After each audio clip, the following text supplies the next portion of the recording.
Hello learners, welcome to our channel एडविस Pawan. I hope आप लोग सभी को अच्छे होंगे। आज हम लोग क्लास 10 का जो इंग्लिश का मॉडल क्वेश्चन सेट पेपर 4 है उसका सॉल्यूशंस देखने वाले हैं, उसका प्रैक्टिस करने वाले हैं। आप लोग वीडियो में लास्ट तक बने रहिएगा क्योंकि इसमें हम लोग 40 क्वेश्चंस के आंसर्स देखेंगे और ये सभी एक एक मार्क्स के हैं। और आप लोगों का जो पेपर है 1 आवर 30 मिनट्स का है, यानी 1.5 घंटे का। प्रत्येक क्वेश्चन में आपको 4 ऑप्शंस दिए गए हैं जिनमें से आप लोगों को सही आंसर सेलेक्ट करना है। ठीक है, ये जनरल इंस्ट्रक्शंस है। आइए हम लोग पढ़ते हैं। Read the passage carefully and select the best possible option. क्या बोल रहा है पैसेज में, हम लोग पहले पढ़ते हैं, उसको समझते हैं, उसके बाद फिर हम लोग आंसर करेंगे। Helen Keller was born in 1880। Helen Keller का जन्म जो है 1880 में हुआ था टुस्कुम्बिया में। ठीक है। When she was only 19 months old, जब वो सिर्फ 19 महीने की थी। She had a strange kind of fever, उसे एक अजीब प्रकार की बीमारी से वो पीड़ित हो गई। The fever left her blind and deaf, और उस बीमारी के चलते, उस फीवर के चलते, उस बुखार के चलते वो ब्लाइंड यानी अंधी, डीफ यानी जो है वो बहरी भी हो गई। Okay. Helen used simple science to tell what she wanted. अब अंधी भी हो गई, बहरी भी हो गई, तो वो कुछ साइंस वगैरह का यूज़ करती थी जब भी उसे किसी चीज़ की आवश्यकता पड़ती थी। For example, a shake of the head meant no. ठीक है, यानी वो शेक ऑफ द हेड यानी बाएं से दाएं जब वो हेड को घुमाती थी तो उस समय इसका कहने का मतलब होता था आपका नो, कि उसे नहीं चाहिए। Okay. And nod meant yes, और नॉड करती थी यानी इस पोजीशन में वो सिर को हिलाती थी ऊपर नीचे, तो ऐसा कहने का मतलब होता था यस। ठीक है, तो इस प्रकार से वो कम्युनिकेट किया करती थी।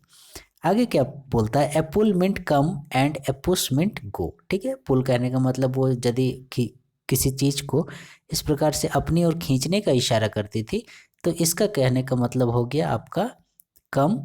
और फिर किसी चीज़ को पुश करती थी अपने हाथों से तो इसका कहने का मतलब हो गया गो, कि अब जाओ बोल के। ठीक है, वो उसे नहीं चाहिए ऐसा करके वो बोलती थी। Again but often she found it difficult to communicate with others. ये तो हो गए चलो घर के जो मेंबर्स हो गए, सपोज वो है, उसके मम्मी पापा हो गए, ठीक है, भाई बहन हो गए, या और भी घर में जो मेंबर्स होंगे उनसे कम्युनिकेट करने में उसे प्रॉब्लम्स नहीं होती थी। ठीक है, इस प्रकार से। लेकिन अदर्स के साथ उसे प्रॉब्लम होती थी। दिस मेड हर एंग्री, और दूसरे जब उसकी भाषा नहीं समझ पाते थे उसकी बातों को तो वो गुस्से में आ जाते थे, इन हर एंगर। और वो गुस्से में क्या करती थी, she would dash things to the floor, वो चीज़ों को फ्लोर पर फेंकना शुरू कर देती थी। Sometimes she would even lock her mother in the kitchen, और कभी कभी तो गुस्से में आकर वो अपनी मम्मी को किचन में ही बंद कर दिया करती थी। तो दिस इज द पैराग्राफ। आइए अब इसे सॉल्व करते हैं। This passage is on the life of, ये जो पैसेज है वो किसके जीवन के ऊपर आधारित है। ठीक है, तो ऑप्शंस हम लोग देखते हैं, लेकिन फिर भी देखिएगा हम लोग जो है ये किसके विषय में, हेलन केलर, इसके अलावा तो और किसी का नाम आया नहीं है। तो देखते हैं ऑप्शंस में हेलन केलर है कि नहीं। Helen's mother, Helen Keller, Helen's father, none of the above. तो ऑप्शन तो हमें मिल गया जो हम खोज रहे थे, Helen's Keller is the right answer. Okay. Question number 2, what happened to Helen when she was only 19 months old. जब वो सिर्फ 19 महीने की थी तो हेलन केलर के साथ क्या हुआ था।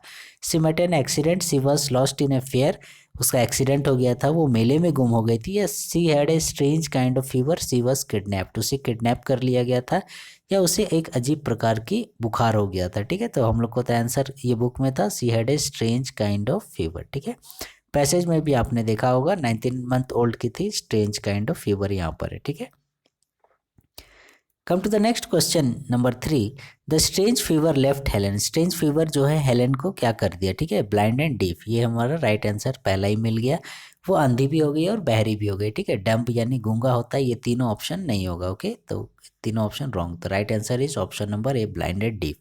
Question number 4, what was the reason behind Helen's anger. Helen के गुस्से का कारण क्या था। Difficulty in communicating, difficulty in dancing, reading and walking. ठीक है, तो ये तीनों तो नहीं होंगे, हमारे गलत होंगे। उसे क्या प्रॉब्लम होती थी जिसके चलते वो गूंगी बहरी हो गई थी, तो डिफ़िकल्टी इन कम्युनिकेटिंग, उसे कम्युनिकेट करने में जो है दिक्कत हो रही थी। ठीक है, वार्तालाप करने में एक दूसरे से दिक्कत होती थी। Question number 5, find a word from the passage which means to convey. ठीक है, पैसेज में उस वर्ड को ढूंढिए जिसका मतलब है कन्वे। ठीक है, कन्वे मीन्स क्या करना, संपर्क करना। ठीक है, आप मैसेज देना, बात करना, इस प्रकार से। डिफिकल्ट मने तो मुसीबत हो गई, कठिनाई हो गई। एंगर गुस्सा हो गया, कम्युनिकेट ये हो गया राइट आंसर आप लोगों का। स्ट्रेंज माने अनजान अनोखा ये नहीं होगा, ठीक है। Right answer is option number C, that is communicate. Again we have a passage, cable TV has come to stay, it has got a corner in most urban homes today, ठीक है। मोस्ट अर्बन होम्स टुडे कहने का मतलब कि ज़्यादातर शहरी घरों में आप लोग देखिएगा केबल टीवी प्रत्येक घर के में ये आपको मिल जाएगा, ठीक है। शायद ही शहर में कोई ऐसा घर होगा जहां आपको केबल टीवी ना देखने को मिले, वही चीज़ आप लोगों को बोल रहा है। For some it is a symbol of social status, कुछ लोगों के लिए सोशल स्टेटस मतलब समाज में दिखाने के लिए। For others A necessity for keeping, कुछ लोगों के लिए आवश्यकता भी है। In tune with the times, क्योंकि समय के साथ आपको चलना है। आज के ज़माने में यदि आप मीडिया टेक्नोलॉजी से परिचित नहीं हो तो फिर आप समझ लो पीछे चल रहे हो। Parents have realised that the cable has become a power in itself, यहाँ तक कि पेरेंट्स ने भी, अभिभावकों ने भी इस चीज़ को माना है कि केबल टीवी जो है वो बहुत ही पावरफुल है। For although it is slowly wearing off, the charm still remains. So it is no longer a craze, it is a phenomena. The effect of cable TV on children is so strong that it cannot be ignored. ठीक है, और ये जो cable TV का असर है वो children पर कितना पड़ रहा है इसे भी हम लोग नज़रअंदाज नहीं कर सकते हैं, ठीक है। बच्चों पर भी इसका बहुत ज़्यादा प्रभाव पड़ रहा है। Children are often heard discussing an extra channel with their friends, बच्चे लोग क्या करते हैं अपने दोस्तों के साथ डिस्कशन करते हैं क्या चीज़ के बारे में, एक्स्ट्रा चैनल वगैरह के बारे में। Cable TV brings a new world of share entertainment and awareness, cable TV के ज़रिए ये देखिएगा हमें बहुत ज़्यादा एंटरटेनमेंट के साधन मिलते हैं और साथ ही साथ अवेयरनेस, जागरूकता भी। Of a new culture to our homes, it is expose the young to a foreign culture also, ठीक है। और जो युवा होते हैं इन लोगों को फॉरेन कल्चर से भी इसमें परिचित कराया जाता है, ठीक है। क्योंकि केबल टीवी के माध्यम से हम लोग देखिएगा एक ही जगह पर बैठे हुए देश दुनिया की खबरों को, रीति रिवाज, संस्कृति वगैरह को देख सकते हैं। But disturbance of academic routine, absence of sports, reading and other creative hobbies, लेकिन देखिए किसी भी चीज़ का यदि फ़ायदा है तो दुष्परिणाम भी होता ही है। और मैंने अति सर्वत्र वर्जयते बोलता है, excess of everything is bad, तो इसका भी एक बैड इफेक्ट है। यदि हम लोग ज़्यादा केबल टीवी यूज़ करते हैं तो ये हमें देखिएगा एकेडमिक जो हमारा रूटीन है यानी पढ़ने लिखने वाला जो समय है वो हमारा मार खा जाता है। क्योंकि मैक्सिमम टाइम देखिएगा आजकल युवा जो है वो टीवी के सामने बैठे रहते हैं और मतलब अपने कुछ बच्चे खासकर कार्टून चैनल्स वगैरह देखते रहते हैं। एब्सेंस ऑफ स्पोर्ट्स, इन सब के चलते क्या होता है वे लोग खेल कूद में भी ध्यान नहीं देते हैं, ठीक है। और मॉर्निंग में या इवनिंग में जो हमारा खेलने का समय होता है उस समय में भी वो टीवी से चिपके हुए रहते हैं। रीडिंग, पढ़ने में भी, एंड अदर क्रिएटिव हॉबीज़, जिसके चलते हम लोग क्योंकि दूसरी चीज़ों पर समय नहीं दे पाते हैं तो जो हमारी रचनात्मक क्रियाएं होती हैं, क्रिएटिव हॉबीज़ होते हैं, उस पर भी हम लोग समय नहीं दे पाते हैं। Are some of the powerful problems, तो ये हमारे कुछ जो है केबल टीवी के प्रॉब्लम्स हैं, ठीक है। The price is thus heavy to be paid for viewing cable TV, और इस प्रकार से जो है इसके लिए हमें भारी कीमत, ठीक है, प्राइस बोल रहा है, हैवी प्राइस, भारी कीमत चुकानी पड़ रही है, ठीक है। तो यहाँ भारी कीमत चुकानी पड़ रही है कहने का मतलब हम लोग जो केबल टीवी चला रहे हैं उसमें जो चार्ज लगता है सिर्फ उससे ये इसका कहने का मतलब नहीं है। कहने का मतलब देखिएगा इसके चलते हम लोगों का बहुत सारा चीज़ जैसे जो फिजिकल स्ट्रेंथ होता है या मेंटल या जो हमारे क्रिएटिवनेस है ये सारी चीज़ें ख़त्म हो जा रही हैं, जिसका असर हमें बाद में पता चलता है, ठीक है। हम लोग क्या करते हैं टीवी से चिपके हुए रहते हैं जिससे हम लोगों का फिजिकल स्ट्रेंथ या मेंटल एबिलिटी ये सब का अच्छे से ग्रोथ नहीं हो पाता, इसलिए इसकी हमें भारी कीमत चुकानी पड़ती है, ठीक है। तो ये था हम लोगों का पैसेज। अब आइए हम लोग क्वेश्चन आंसर्स को देखते हैं। Why has the cable TV got a corner in most urban homes, ठीक है। ज़्यादातर शहरी घरों में जो है ये केबल टीवी घरों में जगह बना लिया है ऐसा बोल रहा है, तो क्यों, why. It is a symbol of social status, ये तो हमने पढ़ा, सही है। It has become a necessity, ये आवश्यकता, ये भी सही है। It is not costly, cost sir रुपये पैसे की तो कहीं बात हुई नहीं है। Right answer is option number D, ठीक है, बोथ ए एंड बी। कहने का मतलब क्या कि it is a symbol of social status भी सही है और it has become a necessity भी सही है, तो option number D is correct, both A and B. Question number 7, what is the effect of cable TV on children, children पर, बच्चों पर केबल टीवी का क्या प्रभाव पड़ता है, ठीक है, इफेक्ट पूछ रहा है, ठीक है। तो क्या प्रभाव पड़ता है, children are improving their eyesight, बच्चे लोग केबल टीवी देखने से अपनी आंखों की रोशनी को दुरुस्त करते हैं, सही नहीं है, ठीक है। अगला, children are becoming more disciplined, cable TV देखने से बच्चे डिसिप्लिन्ड होते हैं, ये भी सही नहीं है। Children are often heard discussing on extra channel, हाँ ये हमें पैसेज में देखने को मिला था कि बच्चे लोग जो है ये एक्स्ट्रा चैनल के विषय में बातचीत करते हैं। तो right answer is option number C. Children are scoring good marks, ठीक है, अच्छे मार्क्स लाते हैं केबल टीवी देखकर, ये सही नहीं है, ठीक है। Right answer is option number C, children are often heard discussing an extra channel. Question number 8, what problems of viewing cable TV are mentioned in the passage. इस पैसेज में पढ़ने के बाद, ठीक है, इस पैसेज में कौन कौन से केबल टीवी के प्रॉब्लम्स दिए गए हैं। डिस्टर्बेंस ऑफ एकेडमिक रूटीन, ये प्रॉब्लम दिया गया है पढ़ाई लिखाई में। एब्सेंस ऑफ स्पोर्ट्स, ये भी दिया गया है खेलकूद में जो कमी। Absence of other creative hobbies, ये भी दिया गया है, यानी option number D is correct answer, all of the above, यानी ये सभी प्रॉब्लम्स दिए गए हैं केबल टीवी के। Question number 9, which word in the passage means the need for something. The need for something का जो है आप लोगों को मीन्स पूछ रहा है, ठीक है, जो कि पैसेज में दिया गया है। सिंबल, प्रतीक, नेसेसिटी, आवश्यकता, रियलाइज करना, एंटरटेनमेंट, मनोरंजन। Right answer is option number B, ठीक है, नीड फॉर समथिंग। नीड माने क्या, आवश्यकता, नेसेसिटी मीन्स आवश्यकता, ठीक है। Question number 10, find the antonym of ignorance from the passage. Ignorance का एंटोनिम पूछ रहा है, एंटोनिम मीन्स होता है अपोजिट वर्ड, ठीक है, तो अपोजिट इग्नोरेंस मीन्स हो गया अज्ञानता। डिस्टर्बेंस मतलब डिस्टर्ब करना, एकेडमिक, अवेयरनेस, एब्सेंस, ठीक है। इग्नोरेंस मतलब अज्ञानता और अवेयरनेस मतलब जागरूकता, ठीक है, तो right answer is option number C. Again writing section 5 marks का है, देखिए। एज्यूम, मानने बोल रहा है कि आप मानिए योरसेल्फ एज अनिल और अनीता। यदि आप लड़के हैं तो अनिल और गर्ल हैं तो Anita. Write a letter to your friend, आपके फ्रेंड को एक लेटर लिखना है, ठीक है, ध्यान से देखिएगा, फ्रेंड को लिखना है। इन्वाइटिंग हिम और हर, ठीक है, उसे इन्वाइट करना है to spend the summer vacation with you, कि वो ग्रीष्म अवकाश जो होता है आप लोगों का स्कूल में, उस समय वो आपके घर आए, आपके साथ समय बिताए। Complete the informal letter by choosing suitable options, तो इसी लेटर को पूरा करना है। बिष्टुपुर जमशेदपुर 23 अक्टूबर 2021 डियर रवि, ठीक है, ये लेटर का फॉर्मेट हो गया, सैल्यूटेशंस वगैरह। ये देखिए हमें यहाँ पर फिल करना है 11, 12, 13, 14, 15, ठीक है, ये सबको हमें फिल करना है। क्या बोल रहा है, I am glad to receive your letter, it's long since we met. 11 में क्या हो जाएगा आपका, met. Right answer is met, देखिए 11 का यहाँ पर है, 11 क्वेश्चन नंबर में मेट, ठीक है, this is the right answer 11। Again, I have just come back from my village, I was there for, ठीक है, यहाँ पर क्या हो जाएगा, 12 में फॉर हो जाएगा। देखते हैं 12 ऑप्शंस में है कि नहीं। ऑफ, फॉर्म, फॉर, ये option number C is correct, ठीक है, फॉर। बैक आते हैं, for 10 days there was no hue and cry, ये फ्रेज है, ठीक है, ह्यू एंड क्राई जो है एक साथ आता है, आप लोग कभी भी कंफ्यूज नहीं होइएगा, hue and cry. Hue and cry कहने का मतलब आप उसे बुला रहे हो, आप बोल रहे हो, ठीक है, मैं लेटर को बाद में समझा दूंगा, अभी पहले फिल कर लेते हैं। Cry the urban life, it was very nice experience. Cry देखते हैं पहले, यहाँ पर है क्राई, 13 में cry, okay. Again, I invite you, ठीक है, 14 में क्या हो जाएगा, इनवाइट। ऑप्शंस में देखते हैं, इनवाइट, ये देखिए 14 का ए ऑप्शन करेक्ट है। उसके बाद 15 में योर लवली, ठीक है, 15 ऑप्शन देखते हैं है कि नहीं, ये option number D is correct answer. अब हम लोग लेटर को पढ़ते हैं, ठीक है, लेटर पूरा हो गया मेरा।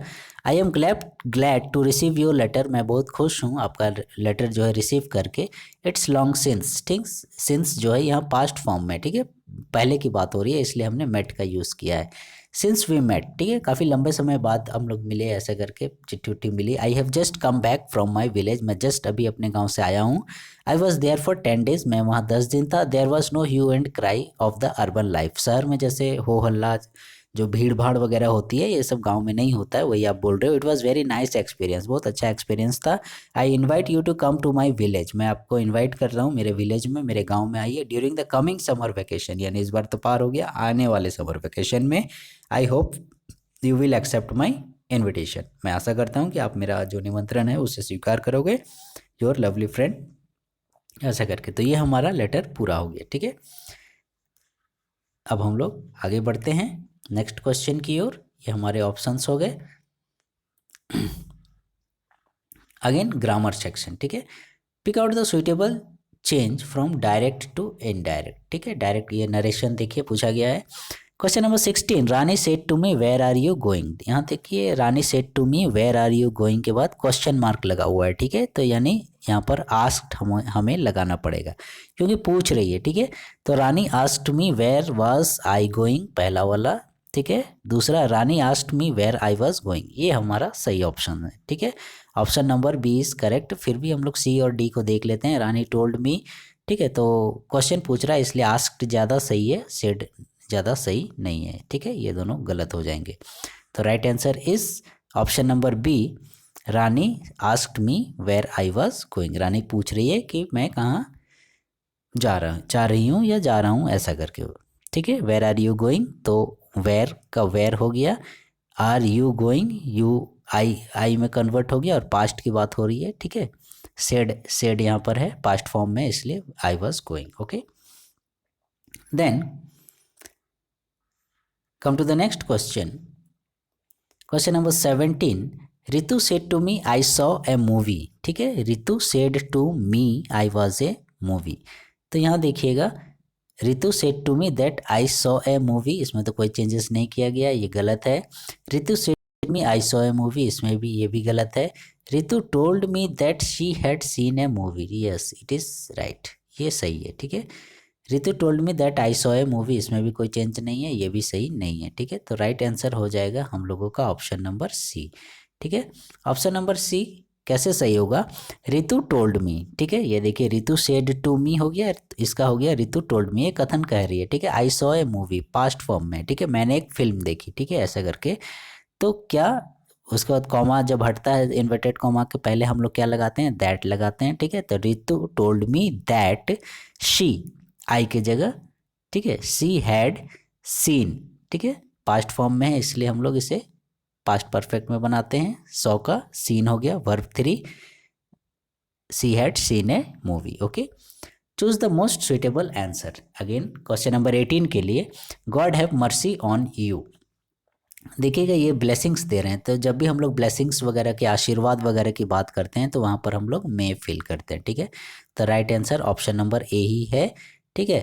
18 का may God have a mercy on you, ठीक है। जब भी ब्लेसिंग्स वगैरह आशीर्वाद वगैरह की बात आए तो वहाँ पर मे जो है वो हमारा करेक्ट होता है। क्वेश्चन नंबर 19, वी डैश पे आवर टैक्सेस, ठीक है। हमें जो है ये टैक्स जो पे करते हैं ये बहुत ही अनिवार्य चीज़ है, ठीक है। मे, माइट, मस्ट, कुड, तो यहाँ अनिवार्य से रिलेटेड मस्ट है, so we must pay our taxes, ठीक है। This is the right answer. Question number 20, Mahatma Gandhi was born in Porbandar, this sentence is in. आप लोगों को पूछ रहा है कि महात्मा गांधी जो है वो पोरबंदर में पैदा हुए थे, ठीक है, वाज बोल रहा है, तो ये किस टेंस में है। प्रेजेंट कॉन्टिन्यूस ये तो नहीं होगा, प्रेजेंट क्योंकि यहाँ वाज लगा हुआ है, ठीक है। पास्ट कॉन्टिन्यूस, कॉन्टिन्यूस तो होगा ही नहीं क्योंकि आईएनजी कॉन्टिन्यूस में लगता है, तो यहाँ पर आईएनजी कहीं पर सेंटेंस में हमारा आईएनजी फॉर्म नहीं है, ठीक है। तो इसलिए जो है हमारे ये दोनों कॉन्टिन्यूस वाले ऑप्शंस नहीं होंगे, सिंपल पास्ट, ठीक है, और एक प्रेजेंट परफेक्ट। प्रेजेंट की बात तो हो ही नहीं रही है, तो ये पास्ट वाला जो है option number C is our correct answer, ठीक है। Option number C simple past, क्योंकि यहाँ पर क्या लगा हुआ है, वाज लगा हुआ है। Come to the next question 21, you write a letter, ठीक है, यू राइट ए लेटर, फिर देखिए क्वेश्चन मार्क है, ठीक है। तो should you write a letter appropriate नहीं हो रहा है, can, may, must, these are the options, तो can is the right answer, ठीक है। Can you write a letter, okay. Question number 22, next question, I asked him if I dash see him, must, could, may, shall, right answer is option number B, could, ठीक है। ये models से related है, models में थोड़ा doubt होता है। I asked him if I could see him, ठीक है। आप लोग देखिएगा इस तरह से मॉडल्स वगैरह में या एक्टिव पैसिव या नरेशन वगैरह में दिक्कत होगी तो इसका अलग से भी वीडियो बनाया गया है हमारे द्वारा, जिसे आप लोग देख सकते हैं और अच्छे से समझ सकते हैं, ठीक है। I asked him if I could see him. Question number 23, the passive of Mani is writing a letter, ठीक है। Mani is writing a letter का पैसिव फॉर्म आप लोगों को सेलेक्ट करना है, ठीक है। मनी रोट ए लेटर, ये सही नहीं है, आगे बढ़ते हैं। A letter is being written by Mani, a letter was written by Mani, Mani was writing a letter, ठीक है। तो यहाँ देखिएगा Mani is writing a letter, ठीक है, प्रेजेंट फॉर्म में है, तो प्रेजेंट में जब भी इस तरह से रहता है तो वो उसमें बीइंग लगता है, letter is being written by Mani. Right answer is option number B. Again we have a passage, read the following passage and answer the questions that follow. On the public writing table, he started to write with much wrinkling of his brow. ठीक है, ये जो passage है आप लोगों को समझ में आ गया होगा। ये जो है आप लोग जो लेंचो वाला चैप्टर पढ़े थे, ए लेटर टू गॉड, ठीक है, उसी से रिलेटेड है ये passage, a letter to God. Public writing table में ये उस समय की घटना है जब, याद कीजिए, लेंचो का फसल बर्बाद हो गया, वो भगवान को चिट्ठी लिखता है और पोस्ट मास्टर के द्वारा उसे पैसे दिए जाते हैं और सिर्फ 70 पीसोस ही उसे मिलते हैं, तो वो गुस्सा होकर वापस पोस्ट ऑफिस आता है और फिर से वो लेटर लिखता है। उसी समय का ये दृश्य है, ठीक है। तो वो पोस्ट ऑफिस आता है और public writing table, post office में जो राइटिंग टेबल होती है वहाँ कर लिख रहा है। ही स्टार्टेड टू राइट, लिखना शुरू करता है, with much wriggling of his bro, कहने का मतलब अपनी भौहों को सिकोड़ कर, यानी गुस्से में लिखता है। caused by the effort he had to make to express his ideas, अपने आइडियाज़ को एक्सप्रेस करने के लिए। when he finished, जब उसने लेटर लिखना ख़त्म किया, he went to the window to buy a stamp, उसके बाद टिकट हम लोग साटते हैं जब भी हम लोग चिट्ठी कहीं पोस्ट करनी होती है, तो वो स्टैम्प खरीदता है, which he licked and then affix to the envelope, जिसको उसने चिपकाया और एनवेलप में दिया, with a blow of his fist, अपने मुक्के से चिपकाया। The moment the letter fell into the mail box, और उसने उसे मेल बॉक्स में डाल दिया। जैसे उसने डाला और वहाँ से हट गया, साइड हुआ थोड़ा, the postmaster went to open it, postmaster गया और उसे खोलता है। इट सेड, उसमें, और खोल के वो क्या पाता है, उसमें क्या पढ़ता है, गॉड ऑफ द मनी, वो बोलता है कि भगवान, लिखा हुआ था चिट्ठी में, भगवान of the money that I asked for, ठीक है, भगवान मैंने जो पैसा आप लोगों को कहा था, एक्चुअली लेंचो क्या किया था, 100 पीसोस का डिमांड किया था, ठीक है। तो उसको कितने मिले थे, ओनली 70 पीसोस रीच्ड मी, ठीक है, मेरे पास सिर्फ 70 पीसोस ही पहुँचे। सेंड मी द रेस्ट, यानी बाकी जो बच गए हमारे 30 पीसोस उसे भेजिए, बोलता है। I need it very much, ठीक है, मुझे बहुत ज़्यादा इसकी आवश्यकता है। But doesn't send it to me through the mail, लेकिन मेल के माध्यम से, यानी पोस्ट ऑफिस के माध्यम से नहीं भेजिएगा। क्यों नहीं भेजिएगा, because the post office employees are bunch of crooks, क्योंकि पोस्ट ऑफिस के एम्प्लॉयज़ जो होते हैं वे धोखेबाज होते हैं, चीटर होते हैं, ऐसा करके वो बोलता है, ठीक है। ये कैसी विडम्बना है, देखिए, पोस्ट ऑफिस के एम्प्लॉयज़ ने ही उसकी सहायता की और वो उन्हें ही धोखेबाज ठहरा रहा है, ठीक है, ऐसा करके। खैर जो भी हो, लेंचो इतना भोला भाला सीधा साधा था, भगवान पर अटूट आस्था थी उसकी, वो ऐसा लिखता है। खैर जो भी हो, आइए हम लोग क्वेश्चन आंसर्स को सॉल्व करते हैं, ठीक है। क्या बोलता है क्वेश्चन आंसर्स में, question number 24, who is he in the first line, यहाँ जो ही वर्ड आया है ये किसके लिए आया है, तो जाहिर सी बात है, हमने पहले ही बताया, ये ही कौन है, कौन चिट्ठी लिख रहा है, लेंचो लिख रहा है, postmaster, God, Lencho, postman, ठीक है। Right answer is option number C, जो है लेंचो, ठीक है, लेंचो चिट्ठी लिख रहा है। Question number 25, how much money did Lencho receive, Lencho receive कितना किया, हमने पहले ही बताया 70 pesos, right answer 70 pesos. Question number 26, who are a bunch of crooks, bunch of crooks यानी धोखेबाज, चीटर, उसने कहा, किसने कहा, लेंचो के अनुसार। कौन है, लेंचोस फ्रेंड, दोस्त का कहीं जिक्र नहीं है, रिलेटिव्स का भी कहीं जिक्र नहीं है, गॉड को तो वो नहीं कह सकता है क्योंकि उस पर बहुत ज़्यादा आस्था थी, और बंच ऑफ क्रुक्स, धोखेबाज किसको कहा, पोस्ट ऑफिस एम्प्लॉयज़ को उसने बंच ऑफ क्रुक्स कहा है, ठीक है। This is the right answer, option number D. Question number 27, what does the phrase a bunch of crooks mean, bunch of crooks जो फ्रेज है इसका मतलब क्या होता है। A group of honest person, यानी ईमानदार पर्सन्स का ग्रुप, या फिर डिसऑनेस्ट पर्सन, या kind people, brave people, kind जो है दयालु, ब्रेव बहादुर नहीं होगा, ऑनेस्ट भी नहीं होगा। Bunch of crooks, right answer is option number B, a group of dishonest people, यानी बेईमान लोग, ठीक है, जो ईमानदार नहीं होते। अगेन क्वेश्चन नंबर 28 में क्या बोल रहा है, answer the following by choosing the correct answer. Question number 28, what was the only hope left in Lencho's hut, ये देखिए हम लोगों का टेक्स्ट बुक से रिलेटेड क्वेश्चन आंसर्स आ गए। What was the only hope left in Lencho's heart, Lencho के हृदय में सिर्फ एक आशा बची थी, वो क्या थी, पूछ रहा है। Help from God, help from friend, help from relatives, help from government, government नहीं थी क्योंकि घाटी में उसका अकेला घर था, उसके रिलेटिव्स भी नहीं थे, फ्रेंड्स भी नहीं थे, तो हेल्प फ्रॉम गॉड, ठीक है, क्योंकि भगवान पर उसकी अटूट आस्था थी। Okay, question number 29, who became the first black president of south Africa, south Africa का पहला ब्लैक यानी अश्वेत राष्ट्रपति कौन बना।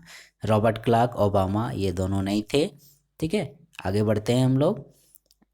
Nelson Mandela, none of the above, ठीक है। Right answer is Nelson Mandela, क्योंकि पूरा चैप्टर जो है इसी से रिलेटेड है। Nelson Mandela long walk to freedom, ये साउथ अफ्रीका के पहले ब्लैक प्रेसिडेंट बने। Question number 30, according to Mandela how many obligations every man has. Mandela ji के अनुसार ऑब्लिगेशंस मीन्स होता है कर्तव्य, ड्यूटी, ठीक है। प्रत्येक आदमी का कितना ड्यूटी होता है मंडेला जी के अनुसार। तो मंडेला जी के अनुसार प्रत्येक आदमी के दो ड्यूटी थे, ठीक है।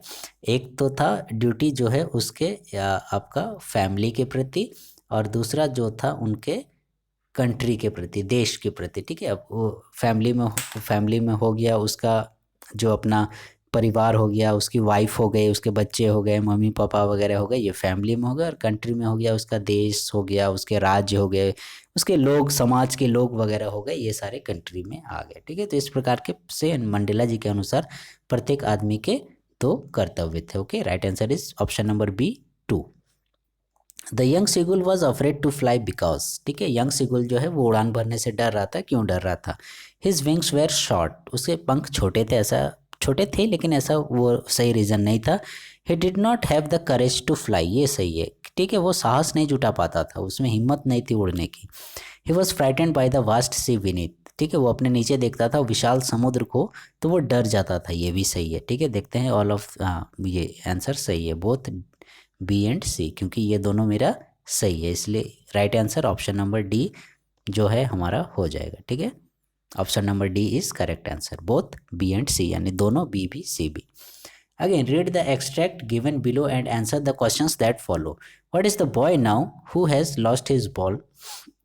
ये देखिए बॉल आ गया, मैंने बताया इस तरह से आप लोग पहचानिएगा, किस प्रकार से मैंने ट्रिक बताया था पढ़ाने के दौरान भी मैं बताता हूँ कि कैसे आप पोएट्रीज के पैसेज को पहचानिएगा, ठीक है। बॉल यहाँ पर आ गया, तो इसी में आप समझ लीजिए ये जो मेरा चैप्टर है ये किसका है, द बॉल पोएम चैप्टर से लिया गया है। What is the boy now, कविता बोल रही है कि वो लड़का अब क्या है, ठीक है। Who has lost his ball, जिसने अपनी गेंद खो दी।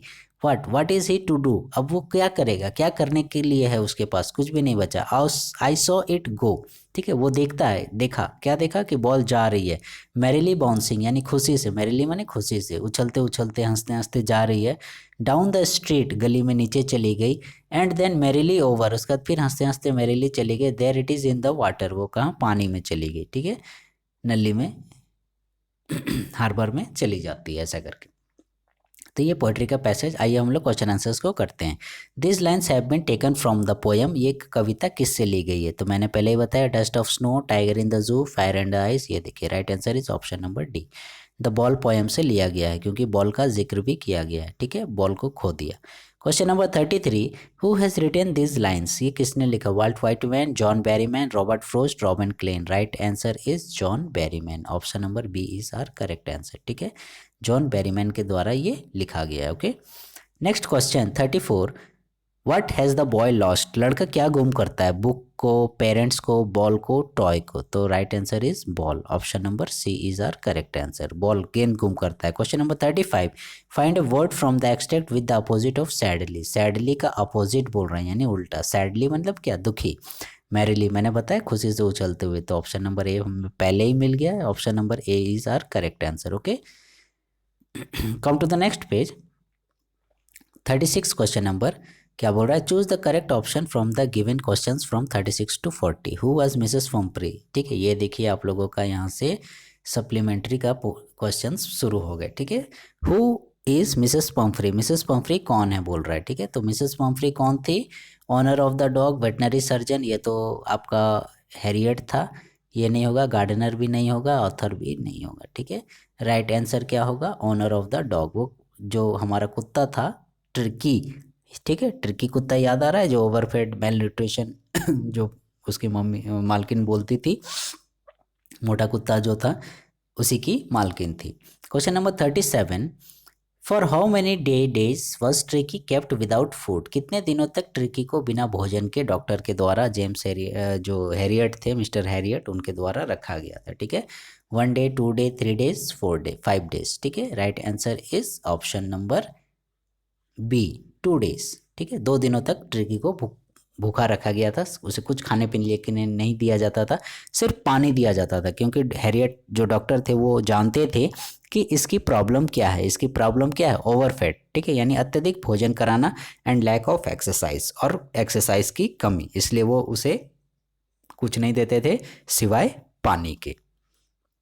Question number 38, according to the thief, ठीक है, ये चोर वाली कहानी अनिल और जो थीफ थे उससे related, a little dash helps in making friends, honesty, dishonesty, flattery, courage. Right answer is option number C, flattery, ठीक है।